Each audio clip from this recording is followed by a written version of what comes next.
اور اللہ تعالیٰ کی ربوبیت کا اقرار انسان اپنے دل سے کرتا ہے۔ سورہ آل عمران اس کی آیت نمبر 83 میں اللہ رب العزت نے ارشاد فرمایا وَلَهُ أَسْلَمَ مَنْ فِي السَّمَاوَاتِ وَالْأَرْضِ طَوْعًا وَكَرْهًا کہ جو کوئی بھی آسمانوں میں اور زمین میں ہے اس نے خوشی سے یا لاچاری سے بہرحال اسی کی فرما برداری اختیار کر رکھی۔ یہ فرما برداری کس کی ہے؟ اللہ رب العزت کی فرما برداری ہے۔ اور وہ نباتات ہوں، حیوانات ہوں، جو جتنی قسم کی بھی مخلوقات ہے وہ اللہ تعالیٰ کی وحدانیت پر اور اللہ کی توحید پر ایمان لاتی ہے۔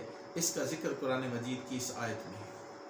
یہاں پہ جو دوسرا اہم پہلو میں نے کہا کہ شہادت توحید کا ایک اثباتی پہلو ہے کہ الا اللہ، عبادت کے لائق صرف ایک ذات ہے اور وہ اللہ تعالیٰ کی ذات ہے، اور اس کے اندر اس چیز کا اعلان ہے کہ پوری کائنات انسانی یا باقی کائنات ان کے نفع نقصان کا مالک اللہ رب العزت کی ذات ہے۔ تنہا وہی ذات ہر ذی حیات اور غیر ذی حیات کو زندگی بخشنے والی اللہ رب العزت کی ذات ہے۔ وہ مختار کل ہے، کائنات کا ذرہ ذرہ اس پر اللہ تعالیٰ کی ربوبیت اور وحدانیت واضح ہے۔ یہاں پر اپنی گفتگو کو آگے بڑھانے سے پہلے مناسب معلوم ہوتا ہے کہ یہ جو لفظ الہ استعمال ہوا کلمہ شہادت میں اور کلمہ توحید میں بھی لا الہ الا اللہ، کہ لا الہ نہیں ہے کوئی معبود۔ الہ کے مختلف معانی کیا ہیں اور اس کے مادہائے اشتقاق کیا ہیں، کہ یہ کہاں سے یہ ورڈ نکلا ہے، اس حوالے سے تھوڑا ہم جائزہ لیتے ہیں۔ تو پہلا مادہ جو الہ کا بنتا ہے وہ ہے الہ، اور اس کا مطلب ہوتا ہے عبادت کرنا۔ تو اس کا مطلب یہ ہے کہ اللہ تعالیٰ کی عبادت، لا الہ، عبادت کے لائق کوئی اور ذات نہیں سوائے اللہ کے۔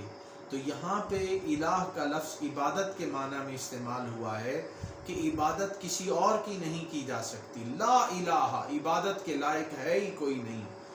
اگر کوئی سورج کی پرستش جو کرنے والے تھے تو انہوں نے سورج کا نام الہ رکھا ہوا تھا۔ تو یہاں پہ اس بات کا اعلان ہے کہ انسان یہ نفی، سارے معبودوں کی نفی کرتا ہے، لا الہ، کوئی معبود نہیں سوائے اللہ کے، اور اللہ کی وحدانیت کی انسان بات کرتا ہے۔ اب یہ جو لفظ قرآن پاک میں الہ کا لفظ استعمال ہوا ہے، متعدد مقامات پر الہ کا لفظ عبادت کے معنی میں استعمال ہوا ہے اور معبود کے معنی میں استعمال ہوا ہے۔ چند ایک میں مثالیں آپ کی خدمت میں عرض کرتا ہوں۔ اللہ رب العزت نے فرمایا اذ قال لبنیہ ما تعبدون من بعدی قالوا نعبد الہک و الہ آبائک ابراہیم و اسماعیل و اسحاق الہا واحدا ونحن لہ مسلمون۔ سورہ البقرہ اس کی آیت نمبر 133 میں ارشاد ہے کہ جب انہوں نے اپنے بیٹوں سے پوچھا کہ تم میرے انتقال کے بعد کس کی عبادت کرو گے، تو انہوں نے جواب دیا کہ ہم آپ کے معبود اور آپ کے باپ دادا ابراہیم اور اسماعیل اور اسحاق کے معبود کی عبادت کریں گے جو معبود و یکتا ہے، اور ہم سب اسی کے فرما بردار رہیں گے۔ تو یہاں آپ نے دیکھا کہ لفظ الہ معبود کے معنی میں استعمال ہوا قرآن مجید میں۔ ایک اور مقام پر ارشاد فرمایا گیا سورہ الاعراف اس کی آیت نمبر 65 میں قال یا قوم اعبدوا اللہ ما لکم من الہ غیرہ افلا تتقون۔ ارشاد ہوتا ہے کہ انہوں نے کہا ہے میری قوم تم اللہ کی عبادت کیا کرو، اس کے سوا تمہارا کوئی معبود نہیں، کیا تم پرہیزگار نہیں بنتے؟ تو یہاں بھی الہ کا لفظ معبود کے معنی میں استعمال ہوا۔ یہی مضمون قرآن مجید میں ایک اور مقام پر سورہ الانبیاء اس کی آیت نمبر 25 میں بیان کیا گیا۔ ارشاد ہوا وَمَا أَرْسَلْنَا مِن قَبْلِكَ مِن رَّسُولٍ إِلَّا نُوحِي إِلَيْهِ أَنَّهُ لَا إِلَٰهَ إِلَّا أَنَا فَاعْبُدُونِ۔ یہاں پہ ارشاد ہو رہا ہے اور ہم نے آپ سے پہلے بھی کوئی رسول نہیں بھیجا مگر ہم اس کی طرف یہی وحی کرتے رہے کہ میرے سوا کوئی معبود نہیں، پس تم میری ہی عبادت کرو۔ تو یہاں پہ بھی لفظ الہ اس معنی میں استعمال ہوا، معبود کے معنی میں استعمال ہوا، یعنی اکیلی ذات اللہ تعالیٰ کی ہی مستحق عبادت ہے۔ وہ اپنے وجود و کمال میں اس قدر جامع اکمل اور اتم ہے کہ وہ کائنات کے ہر ذرے کے لیے پرستش کے لائق ہے۔ اللہ تعالیٰ کی ذات پرستش کے لائق ہے، جو خود واجب ہے اور باقی سب ممکن، جو خود خالق ہے اور باقی سب مخلوق، جو خود مالک ہے باقی سب مملوک، جو خود باقی ہے اور باقی سب فانی۔ یہ وہی وحدہ لا شریک اللہ رب العزت کی بات ہے کہ جو خود قدیم ہے اور باقی سب حادث، جو خود غنی ہے باقی سب محتاج، جو خود ہی ازلی و ابدی ہے، اول و آخر ہے، ظاہر و باطن ہے، اور جو کچھ اس کائنات کے نقطۂ آغاز سے لے کر آج تک نقطۂ انجام تک وجود میں آ رہا ہے، یہ سارا اللہ رب العزت کی فیضان ربوبیت کی وجہ سے۔ یہ اللہ تعالیٰ کی شان ہے، اور یہی وجہ ہے کہ سورہ اخلاص میں توحید کے مضمون کو بڑی شر و بست کے ساتھ بیان کیا گیا۔ اللہ رب العزت فرما رہے ہیں قل هو اللہ احد اللہ الصمد لم یلد ولم یولد ولم یکن لہ کفوا احد۔ اے نبی پاک علیہ الصلوۃ والسلام، آپ فرما دیجئے کہ وہ اللہ ایک ہے، اللہ بے نیاز ہے، نہ اس سے کوئی پیدا ہوا اور نہ وہ کسی سے پیدا ہوا، اور نہ ہی کوئی اس کے جوڑ کا ہے۔ یہ اللہ تعالیٰ کی توحید کا تصور سورہ اخلاص میں بیان کیا گیا۔ معزز خواتین و حضرات، ایک اور مادہ اشتقاق جو الہ سے نکلتا ہے وہ ہے الہا۔ الہا کا معنی تحیر اور درماندگی، یعنی حیرانگی کے معنی میں استعمال ہوتا ہے، کہ جو بھی شخص اللہ تعالیٰ کی ذات میں، اللہ تعالیٰ کی ہستی میں جتنا غور و خوض کرے گا، اس کی حیرت و استعجاب میں اضافہ ہی ہوتا چلا جائے گا۔ تو یہاں پہ الہ کا معنی یہ ہے کہ اے لوگو، تم اللہ تعالیٰ کی الوہیت میں جتنا غور کرتے چلا جاؤ گے، تمہارے حیرت و استعجاب میں اضافہ ہی ہوتا چلا جائے گا۔ انسان اپنے حواس خمسہ سے خدا کی ذات کو جان نہیں سکتا، اپنے عقل اور شعور اور اپنے وجدان کی وجہ سے اللہ کو جان نہیں سکتا۔ اور اس حوالے سے قرآن مجید کے اندر یہ بات بھی ہمیں ملتی ہے۔ سورہ الانعام آیت نمبر 103 میں اللہ رب العزت نے فرمایا لا تدرکہ الابصار وہو یدرک الابصار وہو اللطیف الخبیر، کہ نگاہیں اس کا احاطہ نہیں کر سکتی اور وہ سب نگاہوں کا احاطہ کیے ہوئے ہیں۔ گویا جب انسان اللہ تعالیٰ کی الوہیت کو دیکھتا ہے، اللہ تعالیٰ کی ربوبیت کو دیکھتا ہے، تو وہ کہتا ہے ما عرفناک حق معرفتک، کہ اے باری تعالیٰ، میں تجھے ایسے نہیں جان سکا جیسے جاننے کا حق ہے۔ تو انسان جب اللہ تعالیٰ کی ربوبیت کی وسعتوں کو دیکھتا ہے، اللہ تعالیٰ کے وجود، اللہ تعالیٰ کی ذات اور اللہ تعالیٰ کی ہستی کو دیکھتا ہے، تو انسان حیرت و استعجاب میں رہ جاتا ہے۔ اس لیے الہ کا ایک معنی یہ حیرت و استعجاب بھی بیان ہوا ہے۔ یہاں پہ یہ بات بھی سمجھنے والی ہے کہ بعد لوگوں نے کہا کیونکہ اللہ تعالیٰ کا ادراک نہیں ہو سکتا، وہ ساری چیزوں کا ادراک کرنے والا ہے، اس لیے بعد مفسرین نے یہ بھی بیان کیا کہ تفکروا فی آلاء اللہ ولا تفکروا فی اللہ، کہ اللہ تعالیٰ کی نشانیوں میں غور و فکر کرو، ذات باری تعالیٰ میں غور و فکر نہ کرو۔ اللہ تعالیٰ نے بے شمار اپنی نعمتیں، نشانیاں اس دنیا میں چھوڑی ہیں، اس کے اندر جتنا بھی کوئی غور کرے گا، اللہ تعالیٰ کی وحدانیت اور اللہ تعالیٰ کی ربوبیت انسان پر واضح ہوتی چلی جائے گی۔ تو یہ اس چیز کا یہاں پہ بیان ہے۔ پھر آپ دیکھیے کہ قرآن مجید میں اللہ تعالیٰ کی ذات اور اللہ تعالیٰ کی جو کائنات ہے، اس کے اندر انسان کو غور و فکر کرنے، تعقل، تدبر اور تفکر کرنے کا حکم ملا ہے۔ اللہ رب العزت نے فرمایا ما خلق اللہ ذالک الا بالحق